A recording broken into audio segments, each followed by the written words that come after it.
passé de 3 minutes. C'est donc avec plaisir que je vous retrouve.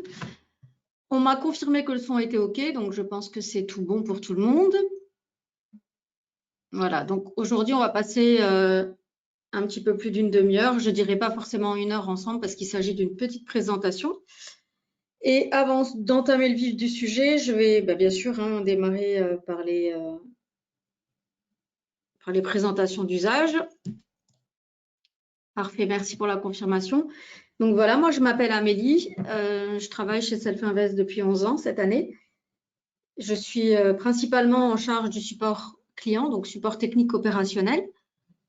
Je suis aussi en charge du nouveau service d'investissement, donc Investu, pour ceux qui connaissent déjà, et je sais que oui, parmi vous. Et donc aujourd'hui, j'ai aussi le plaisir, puisque j'assiste aussi M. Weissrock dans le développement des activités classiques commerciales de WH Self-Invest, donc toute la partie courtage. Je l'assiste donc dans le développement des activités et ça consiste pour moi simplement à parfois appeler quelques prospects, aller aussi donc sur des salons et puis bien sûr donc à animer ce qu'on appelle donc des fameux webinaires. Alors chez nous en fait les webinaires ils tournent autour de plusieurs axes. Alors avec bien sûr un seul et même objectif qui est effectivement la promotion des activités et de la société Self-Invest. Et ça va être plutôt, donc il va y avoir des webinaires qui vont concerner en fait des fonctionnalités dans la plateforme d'un trader, qui est notre plateforme de trading, donc qui est un logiciel qu'on développe ici et forcément dont on fait la promotion. Donc fonctionnalité de la plateforme, stratégie de trading, des outils, et puis aussi il y a des sujets comme ça, parfois qui sont un petit peu différents. Donc aujourd'hui c'est le cas. Puisqu'aujourd'hui, on a fait le choix de vous présenter un instrument en particulier parce qu'il est justement lui-même particulier. Alors, je ne sais pas si parmi vous, il y en a qui le traitent déjà. Alors, de nouveau, avant de continuer, quelques petites précisions un petit peu logistiques. Alors, la présentation est enregistrée. Donc, vous pourrez la retrouver en fait sur notre site, sur notre chaîne YouTube, pardon, je dirais fin de semaine. Donc, vous aurez la possibilité de regarder, de visionner à nouveau si certains passages ne sont pas clairs. Alors, en sachant qu'on a quand même vraiment détaillé un maximum pour que ce soit le plus clair possible pour plus de monde possible, parce que ce n'est pas forcément un sujet facile. Donc, je prendrai bien le temps d'expliquer, j'irai doucement de toute façon. Et puis, vous pourrez, si vous le souhaitez, me solliciter pour recevoir le PDF. Donc, je l'enverrai juste sur demande, je ne l'enverrai pas à tout le monde. Donc, comme d'habitude, vous ne me voyez pas, vous m'entendez simplement, vous voyez mon écran. Et vous avez donc aussi la possibilité de me poser des questions par le biais du petit onglet questions qui fait partie donc de l'outil de téléconférence. Donc, certains l'ont déjà utilisé pour me faire un petit coucou ou me dire que le son était OK. Donc, merci beaucoup. Alors, comme je dis toujours, et ce qui est la stricte vérité, c'est qu'animer une présentation, c'est très énergivore. Ça demande beaucoup de concentration, même si on connaît bien le sujet. Alors, c'est pas toujours évident, donc parfois j'ai les yeux qui se mettent sur les questions et je réponds instinctivement, puis après je suis un petit peu perdue. Parfois je vois pas du tout les questions, parfois j'ai pas la réponse, alors en sachant que j'ai aucune gêne avec ça, parce que de toute façon on peut absolument pas tout savoir, et quand je ne sais pas de toute façon, je peux me renseigner, il y aura forcément quelqu'un ici qui aura la réponse, donc c'est pas, voilà, il n'y a pas de gêne de ma part de ne pas savoir, Au contraire, je pense que c'est bien, j'en ai encore à apprendre beaucoup, même si au départ c'est ma passion, voilà, je connais pas tout. Donc voilà un petit peu pour les éléments un peu techniques. Donc vous n'hésitez pas, surtout vous ne vous formalisez pas. Si je ne vous réponds pas, je verrai quand même par après et je vous reviendrai. Je réponds toujours. Je réfléchis si j'ai rien oublié de dire. Je pense que j'ai fait le tour. Donc sujet un petit peu différent d'habitude que je ne connais pas par cœur là pour le coup, puisque c'est un sujet que j'anime pour la première fois. Donc bon, bien sûr, je connais l'instrument financier. Maintenant, je n'ai pas forcément la même aisance qu'avec d'autres webinaires que j'anime régulièrement, mais c'est pas grave. Voilà, j'ai quand même bossé un petit peu. Et puis, il y a des choses qu'on prendra le temps de revoir ensemble. Donc, bien sûr, le risk disclosure, comme toujours. Voilà, sommaire. Donc, bien sûr, on va établir des petits comparatifs, puisque le sujet, c'était vraiment l'intérêt de trader le CFD sans expiration. Je vous laisse regarder, bien sûr. Donc, le départ, ça va être effectivement la comparaison, bien sûr, pour mettre en avant l'intérêt de trader le CFD. Donc, je vais expliquer comment ça fonctionne pour les contrats futurs, ce qui se passe quand il y a un roulement de position. Ensuite, on va définir ensemble, on va regarder en fait les principes du CFD US Crude Oil. Puis quelques infos et enfin, donc, on se dirigera vers la fin pour l'ouverture du compte. Donc, comme je le dis, hein, ce sera une présentation qui devrait être plus courte que celle que je fais d'habitude. Alors, ici, en fait, sur ce PowerPoint et ce slide, on a souhaité remettre en évidence toutes les possibilités qu'il y a en fait de trader le crude oil. Donc, chez Self Invest, il y a quand même 5 contrats qui permettent ça. Donc, il y a 2 contrats ici sur la gauche qui sont des contrats futurs, des contrats à terme, des vrais contrats à terme qui sont tradés sur le CME NYMEX. Vous avez en fait ici les éléments techniques, donc avec les valeurs du point, la taille nominale du contrat. Donc, en gros, le grand contrat vaut à peu près 90 000 $. Pardon, avec une marge intraday de 1 340 €. Et comme vous le voyez ici, donc il y a une expiration mensuelle. Donc, ça veut dire que à chaque mois, le contrat expire. Après, ensuite, vous avez le mini, donc qui est simplement 2 fois moins important. Hein, donc, c'est un contrat qui est de moitié de celui du grand contrat, donc mini crude oil, avec une valeur de points à 500 $ et donc une valeur nominale, donc taille de contrat, qui vaut donc 45 000 $. Pareil, expiration mensuelle. Et à la suite de ça, vous avez 3 possibilités en CFD. Hein, donc, alors, la première, c'est, on va repartir de la droite pour le coup, c'est le CFD US Crude Oil Mini Future. Donc, c'est la même chose en fait que celui-ci, mais en CFD, et donc bien sûr avec des tailles différentes. Hein. Et donc, c'est plutôt en fait un multiple du grand contrat. Alors, mini, donc à 10 $ le point et il vaut 900 €. Donc, le CFD US Crude Oil Future, donc c'est celui qui réplique celui-ci, il est vraiment donc 10 fois plus petit. 9 000 $ le contrat, donc 100 $ le point. Marge de 900 $, pardon. Donc, vous voyez que comparativement, la marge pour un contrat qui est 10 fois plus petit, la marge n'est pas 10 fois plus petite. Hein. Et donc, un levier vraiment plutôt limité en CFD par rapport au futur. Et donc, ces 2 contrats-là ont des échéances aussi mensuelles,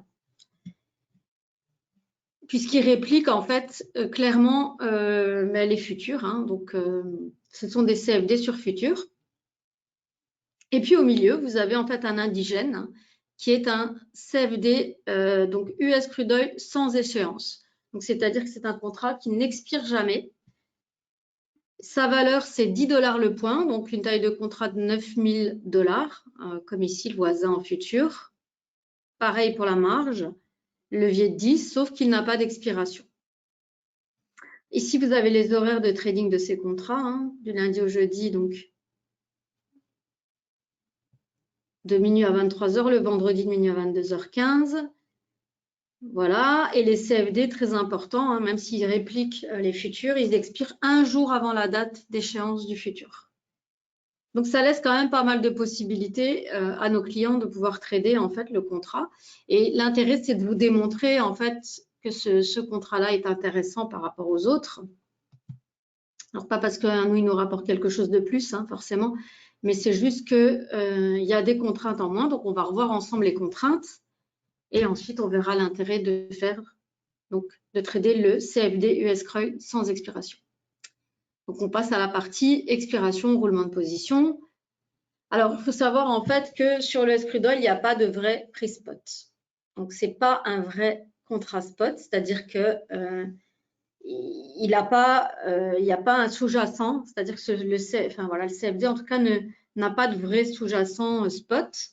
Il n'y a que des futurs et des CFD sur futurs en fait au départ. Et ces contrats donc ont des dates d'expiration mensuelles, hein, comme on l'a vu ensemble. Et donc, pour garder en fait une position long terme sur l'US Crude Oil, il faut de toute façon, en fait, à l'échéance du contrat en cours, rouler la position. Donc, qu'est-ce que ça veut dire rouler la position? Ben, ça veut simplement dire fermer la position sur le contrat qui est en cours pour en fait ouvrir une nouvelle position sur l'échéance suivante. Alors, il y a plusieurs inconvénients à ça, ceux qui le font et ceux qui souhaiteraient s'y mettre. Bien sûr, il y a les frais de transaction, puisque à chaque fois que vous allez fermer la position de contrat en cours, et vous avez les commissions à payer. Puis, excusez-moi, il vous faut réouvrir une nouvelle position, donc forcément, vous avez de nouveau les frais sur la nouvelle position. Et au-delà de ça, il ne faut absolument pas oublier, parce que de toute façon, on ne peut pas garder la position à l'échéance, hein, elle doit être fermée. Et donc, ça requiert effectivement énormément de discipline. Donc, ça veut dire qu'il faut vraiment se mettre en tête de devoir rouler la position, donc de bien penser à la date d'échéance, fermer la position en cours, ouvrir la nouvelle. Alors, bien sûr, hein, il y en a plein, il y a plein de traders, hein, plein de clients qui font ça sans aucun souci. Voilà, après, c'est de la contrainte, mais c'est tout à fait possible, hein, il n'y a pas de raison. Donc, voilà, mais effectivement, on peut tout à fait se passer de ça. Alors, ici, je vous montre comment ça se présente dans NanoTrader. Voilà, vous avez en fait, donc ce ne sont pas les mêmes comptes, hein, un compte futur, un compte CFD. Et donc, dans la fenêtre du compte, en bas, quand vous tradez ces contrats-là, vous avez le nom du contrat qui apparaît et à côté, vous avez l'expiration, date d'expiration, heure d'expiration. Et vous voyez en fait clairement que le physical crude oil, le grand contrat, a une date d'expiration différente des autres. Donc, même le mini, il n'est pas à l'identique du grand contrat, même si c'est une réplique. Il va expirer un jour avant, pardon, comme les CFD, autant pour moi. Bon, on recommence. Le grand contrat expire donc ici, par exemple, le 22 mars. Et le mini crude, lui, ce sera donc un jour avant, comme les CFD. Donc, 21 mars. Et vous voyez, en fait, les deux CFD 21 mars. Puis, vous voyez ici hein, le contrat qui est différent, donc qui a été construit, puisqu'il n'existe pas de prix spot sur l'US Crude Oil. C'est uniquement, en fait, on peut uniquement trader normalement des futurs ou des CFD sur futurs. Voilà comment ça se présente. Donc, on ne peut pas ignorer, en fait, hein, quand on trade dans notre plateforme, la date d'expiration. Et donc, un conseil qu'on se permet de glisser ici, hein, au détour de la présentation, c'est qu'il ne faut jamais attendre la dernière minute. Il ne faut jamais attendre le jour de l'expiration pour le trader ou pour se séparer de la position. Parce qu'en fait, tout simplement, la liquidité, elle devient insuffisante. Alors, il faut savoir que pour les futurs, vous avez en fait, en général, quasiment toutes les échéances futures qui sont disponibles dans la plateforme. Il y a juste pour les CFD, en fait, il y a juste l'échéance en cours qui est en fait visible. Il n'y a qu'une échéance future sur CFD. Et ce qui se passe, c'est qu'en fait, elle est remplacée par la suivante que lorsque les volumes du contrat suivant sont supérieurs au volume du contrat actuel. Donc ça, ce sont des petites précisions. Donc parfois, il y a des gens qui s'inquiètent de ne pas trouver la prochaine échéance en CFD. C'est parce qu'elle n'a tout simplement pas été créée et le fournisseur de liquidité attend vraiment en fait qu'il y ait que ce soit le contrat le plus tradé pour le mettre en évidence. Voilà, donc ce sont des petites particularités.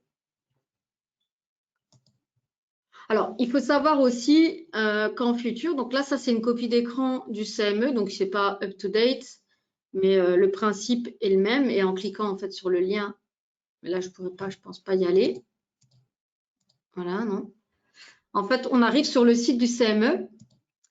Et ce qui était en fait, ce qu'on a souhaité mettre en fait en avant ici, c'est que 70% du volume est réalisé sur les deux échéances les plus proches. Donc en fait, ça se présente comme ça. Vous avez toutes les futures échéances du contrat. Donc là, si vous voyez ici, le premier c'était en 2020 et on voit jusqu'en janvier 2022. Et donc vous avez vraiment tous les volumes qui sont en fait, pardon, c'est ici en plus le volume, tous les volumes disponibles. Et donc, en gros, les deux premières échéances, en fait, elles comportent à elles deux 70% des volumes tradés. Donc, le reste ne représente que 30%.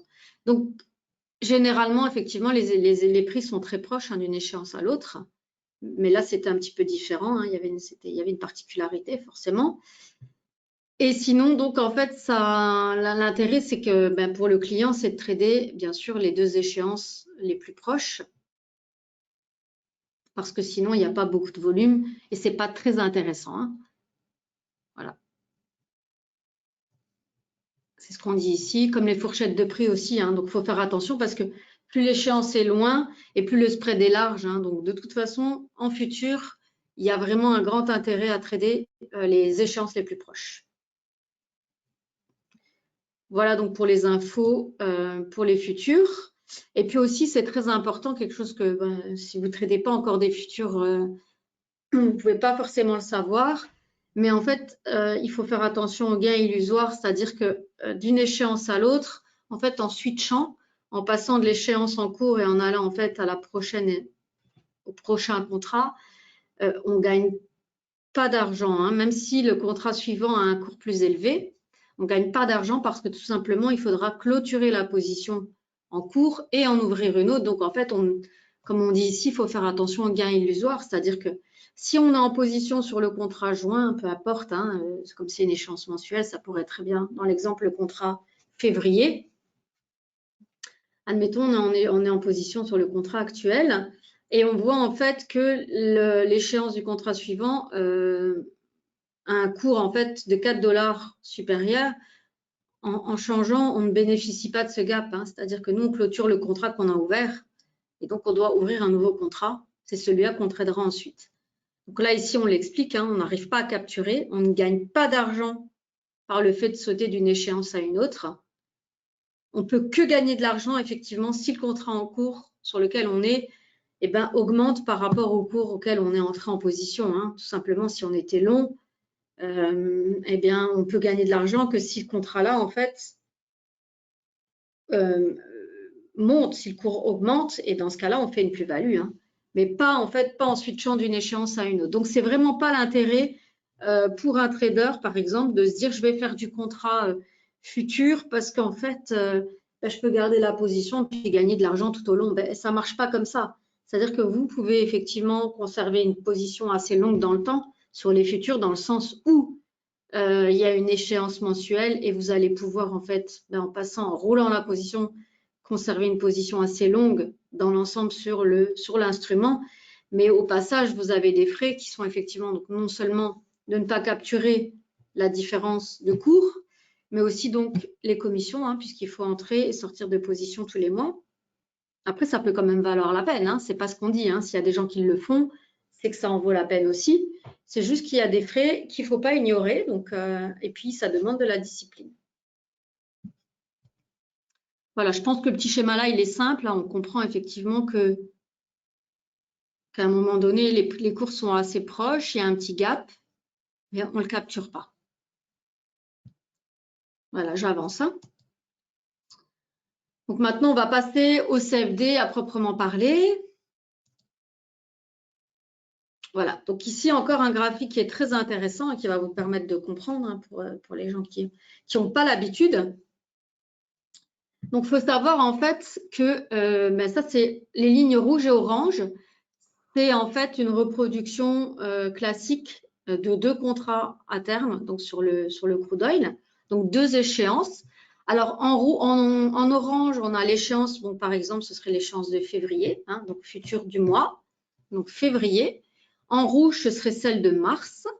Et donc, il faut savoir en fait qu'on doit en fait rouler la position parce qu'arrivé à l'échéance de celui-ci, il ne va plus être disponible, donc il faut passer au suivant. Et donc, au fur et à mesure, le cours a tendance en fait à se rapprocher, hein, bien sûr, hein. Les deux échéances vont se rapprocher. Et en fait, voilà, en fait, à l'échéance du futur M, donc ici, son prix donc est égal au prix du futur M plus 1. À l'échéance du futur M plus 1, son prix est égal au prix du futur M plus 2. Donc, c'est-à-dire qu'ils se retrouvent, mais on ne peut pas tout à fait capter les petits gaps qu'il y a entre les deux. Et donc, quand on en revient en fait au CFD, lui, il est construit de la façon suivante, c'est-à-dire que en fait, on se base aussi sur les différentes échéances pour créer sa cotation. Donc, en vert, en fait, c'est le CFD sans échéance, hein. C'est-à-dire que lui, il va avoir une courbe où il va en fait tous les jours tendre à se rapprocher en fait du cours de la prochaine échéance. Je vous laisse apprécier le petit schéma parce qu'il est vraiment très clair. Voilà, comme on le dit ici, son prix est construit de manière à se rapprocher chaque jour davantage du futur M+1. Et donc, l'écart entre son prix et celui du futur M+1 est progressivement comblé. Donc, il part ici du futur M et hop, tous les jours, la cotation, en fait, elle est quoi qu'il arrive, hein, donc c'est-à-dire quoi qu'il arrive, mécaniquement ajustée en fait hein, pour qu'il se dirige vers la cotation du suivant.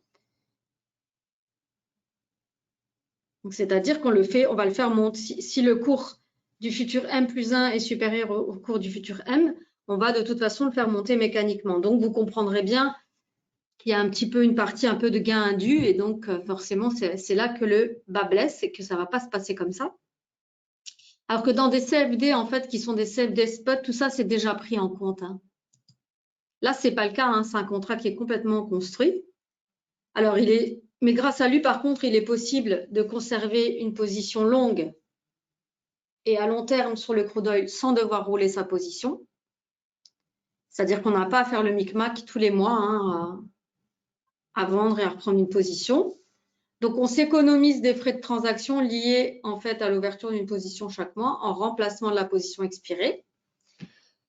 En contrepartie, bien sûr, eh bien, il y a quand même une contrepartie. Hein. En CFD, en fait, il y a des frais overnight quand on garde des positions overnight. Et donc, là où pour les CFD sur futur, il n'y a pas de frais financiers la nuit, donc on ne paye pas on ne doit pas rémunérer en fait le fournisseur de liquidité puisqu'il n'y a pas en fait il n'y a pas cet aspect, hein, du coup il n'y a pas de frais financiers sur les CFD sur futur. Par contre, les frais financiers sont sur les contrats, tous les contrats spot, et c'est à peu près 0,27 $ par jour pour un contrat CFD. Donc, ce n'est pas grand-chose, mais ça peut quand même chiffrer aussi. Donc, il faut aussi être vigilant, en sachant que dès le départ, les contrats CFD sont faits quand même pour de la spéculation et pas forcément pour conserver des positions longue durée. Donc, il y a en contrepartie ces frais financiers à régler. Et donc, il y a une autre particularité à comprendre. Comme je l'expliquais, donc, tous les jours, en fait, le contrat CFD est adapté pour se rapprocher. Donc là, vous avez bien de nouveau les exemples, pardon. Là, par contre, c'est au jour le jour. Tout à l'heure, en fait, ce chart, j'essaie de le retrouver là. Ça, c'est sur le mois, donc on n'a pas le détail. Mais ici, c'est par jour. Donc, au début de chaque journée, en fait, le prix du CFD US Crude Oil sans échéance est adapté, en fait, pour se rapprocher du prix du futur suivant. Donc, c'est exactement ce que j'ai expliqué tout à l'heure. Hein. C'est-à-dire qu'au début du contrat du mois de juin, le premier jour, eh bien, en fait, il va suivre. Hein. Et puis, en fait, ensuite, il est adapté pour monter d'un cran pour progressivement, en fait, par palier, se rapprocher, donc à la fin de l'échéance, du cours de celui de juillet. Donc, comme je vous l'ai expliqué, mécaniquement, il va y avoir, en fait, une hausse du cours. Et donc, bien sûr, on en déduit effectivement un produit indu parce que quelqu'un qui va rentrer en position là, eh bien, il va monter d'un petit palier sur sa position et il aura l'impression de faire un gain, mais pas vraiment. En fait, il va juste gagner la vraie évolution en fait du futur. C'est comme si en fait il gagnait la vraie évolution en fait qu'il y a sur le futur, pas sur le CFD. Donc c'est là que c'est un petit peu plus compliqué et qu'il y a des gens qui ne comprennent pas forcément ça. Donc c'est-à-dire que comme tous les jours on l'adapte pour qu'il se rapproche plus de l'échéance future que de l'échéance de laquelle il part. Donc, il y a une petite montée mécanique. Et donc, ce qui se passe, c'est que le fournisseur de liquidité avec lequel on travaille doit en fait neutraliser ce petit profit indu avec un ajustement donc, de valeur opposée effectué sur le compte. C'est-à-dire qu'il va y avoir forcément donc, un débit pour le gain donc, indu. Alors, le calcul pour le gain indu, c'est là qu'il apparaît. Donc, ce qu'ils vont faire, en fait, c'est-à-dire qu'ils vont regarder la cotation tout simplement, la variation de la cotation donc du futur suivant. Voilà, on se base sur celui-là. On regarde en fait la différence de cotation donc d'un jour à l'autre. Et là, ici, on voit que la variation, donc c'est 3,54 points sur le contrat futur. Donc, en gros, ça fait une variation de 354 $. Il regarde en contrepartie aussi donc l'évolution de la cotation du CFD sans échéance. On voit en fait que d'une journée à l'autre, c'est pas 354, mais c'est 366 points. Ils ne codent pas pareil. Hein. Je ne sais pas si vous avez fait attention, mais entre les contrats futurs et le cash, ce n'est pas la même cotation. Ce n'est pas les mêmes décimales, en fait, tout simplement. Hein. Vous voyez que ça a été juste déplacé et ce n'est pas exactement la même cotation. Et donc là, en fait, on va s'apercevoir, par exemple, sur la première journée de juin, du 1er au 2, en fait, que l'évolution, ce n'est pas 354 $ comme ici, mais c'est 366 $. Donc, en fait, le profit indu, c'est tout simplement la différence entre 366 et 354. Donc, on estime en fait un profit indu ici de 12 $ par contrat.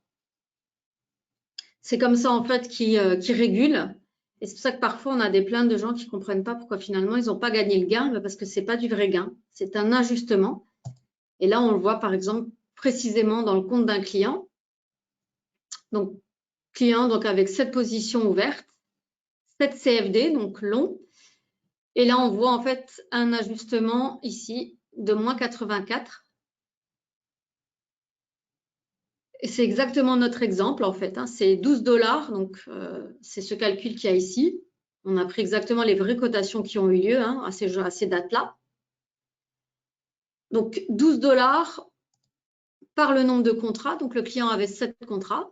Donc 12 $ fois 7, donc 84 $. Donc ce client-là, en fait, il a eu une montée en fait de son compte indu de 84 $ par rapport à sa position parce que il y a eu cet ajustement pour coller à l'échéance suivante. Et donc, on a en contrepartie débité simplement 84 $. Donc, on a neutralisé en fait le gain. Voilà. Est-ce que c'est clair ça? Parce que c'est vraiment, c'était le but de présenter ça, hein, donc d'expliquer ça pour des gens qui souhaitent se mettre sur le CFD spot. Parce que c'est la particularité. Hein. Ça, vous n'avez absolument sur aucun contrat. Par exemple, si vous faites du DAX, du Germany 30, du F40, peu importe, vous n'avez pas du tout cette spécificité. C'est un cours continu, il n'y a pas d'adaptation mécanique, etc. Alors que sur le CFD crude oil sans expiration, il n'a pas d'existence propre. Donc, c'est un contrat qui est complètement construit pour que nos clients puissent en fait le travailler sans avoir à couper leur position, à devoir rouler la position, à devoir ouvrir une autre, etc. Donc, c'est la possibilité de conserver la position, mais par contre, on ne va pas, effectivement, il n'y a pas de gain indu entre le changement d'échéance.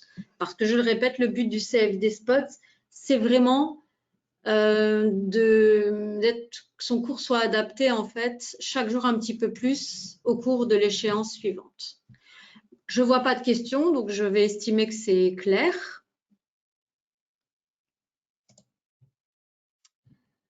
Donc voilà, après je peux vous montrer sur la plateforme. Donc, voilà comment on voit en fait on ne va pas voir de particularité, hein, on va juste voir en fait que c'est un contrat qui est complètement continu. Après je vais ouvrir en fait.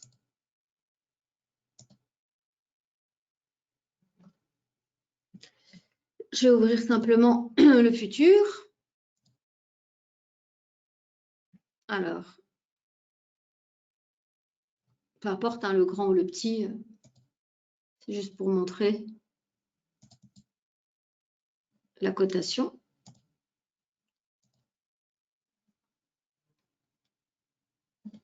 Donc là, maintenant, le problème, c'est qu'en CFD, il n'y a qu'une échéance qui est la prochaine. Donc là, normalement, mars a expiré. C'est aujourd'hui, je crois. Alors, CFD, commodity. De toute façon, on n'a pas le choix. Hein, comme vous voyez, il n'y a que cette échéance-là. Donc, l'autre a été retiré. Voilà. Mais en fait, bah, dommage, donc on ne peut pas voir, mais tout au long, en fait, tout au long de l'existence des deux contrats, en fait, ce cours-là tend à augmenter. Donc, ce n'est pas tout à fait la même cotation. Et donc là, vous voyez hein, qu'au-delà, donc il y a la décimale, elle est, voilà, le contrat a une taille différente. C'est une question de décimale, mais au-delà de ça, ce n'est pas tout à fait la même cotation. Même si on regarde quand même dans l'ensemble, le graphique a quand même une forte ressemblance. Hein. Il y a quand même... voilà. On voit bien que c'est quand même assez ressemblant. Après, bien sûr, c'est une question d'échelle. Voilà. C'est un peu difficile à montrer. Bon, après, on ne voit pas, mais celui-ci, en tout cas, il a une date d'échéance. Alors...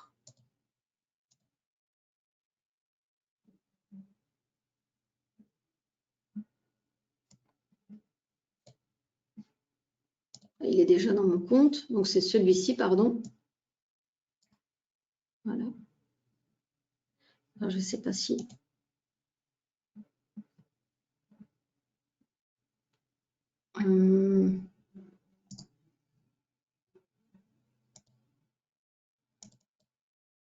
Est-ce que vous voyez expiration du coup?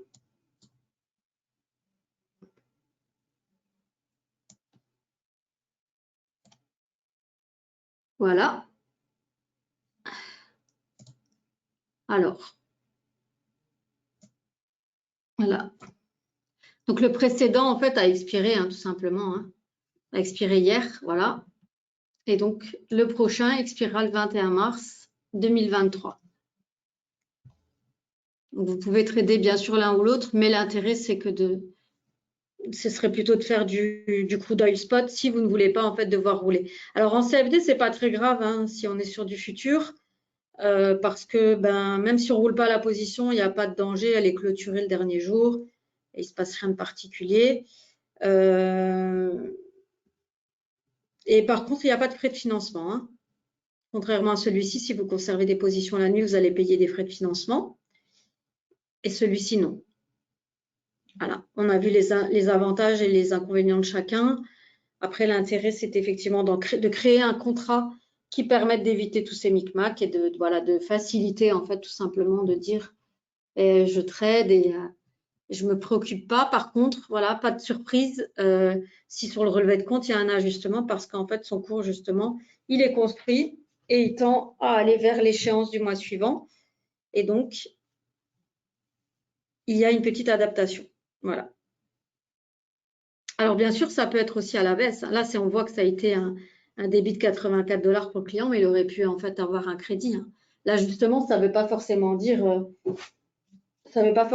un débit, c'est-à-dire que on ne doit pas faire de gains indûment, en tout cas, ça ne doit pas générer de gains indus ni de pertes indues par rapport à la cotation en fait du futur. Donc, c'est ça l'idée, hein, en fait. Hein. Voilà, donc juste mettre en place le site internet. On arrive au bout de la présentation, il n'y avait rien de plus très long. Après, c'était comme c'est une particularité et qu'on a eu des cas où les gens ne comprenaient pas le fonctionnement et s'insurgeaient un petit peu de voir qu'ils avaient des débits. On a souhaité en fait refaire un petit topo là-dessus. Donc, si vous n'êtes pas encore client et que vous voulez tester ce contrat donc en CFD ou en futur, bien, vous avez la possibilité en fait de faire une demande de démo ici hein, sur le site internet, depuis sur n'importe quelle page du site en fait. Hein, en bas, vous avez un formulaire qu'il vous suffit de compléter. Vous allez recevoir la démo. Alors pour les CFD, c'est 15 jours, pour les futurs, c'est 8 jours. Mais en tout cas, ça vous permettra de voir et de trader éventuellement ce contrat et toutes les autres possibilités qu'on offre, hein, bien sûr. Voilà, les webinaires. Et puis, si vous êtes convaincu par ça, mais aussi par le reste, hein, c'est l'intérêt, vous pouvez aussi procéder à l'ouverture d'un compte réel en procédant à votre demande d'ouverture en ligne. Donc, 10 petites minutes à consacrer, un justificatif de domicile, copie de votre pièce d'identité en cours de validité, et c'est parti. Voilà, je pense qu'il n'y a rien de plus à ajouter, en tout cas sur le contrat en soi. Donc, on a fait le tour. Donc, si vous avez des questions, ben, je reste à votre disposition quelques minutes, hein, si vous voulez en discuter. Sinon, donc, le webinaire est enregistré et sera posté dans les prochains jours. Si vous avez besoin du PDF, ben, je vous invite à me faire la demande sans problème. Voilà. Sinon, ben, je n'ai plus qu'à vous remercier de votre participation et puis je vous retrouve très prochainement pour un prochain webinaire. Voilà, bah, écoutez, je ne vois pas de questions, alors soit ça le truc d'école. Ok, bah, écoutez, il n'y a pas de questions, donc je ne vous retiens pas plus longtemps, c'est pas plus mal, hein, une petite. D'accord, très bien, ok, super. Merci beaucoup. Donc j'espère en tout cas que vous avez appris quelque chose aujourd'hui, parce que c'est pas le cas, enfin, c'est pas un sujet qui est forcément connu pour les gens qui tradent. Très bien, je regarde. Ok, c'est noté pour les personnes qui veulent le PDF. Et puis les autres, je vous remercie encore de votre participation. Et je vous souhaite une bonne fin de journée. Merci beaucoup. À bientôt. Au revoir.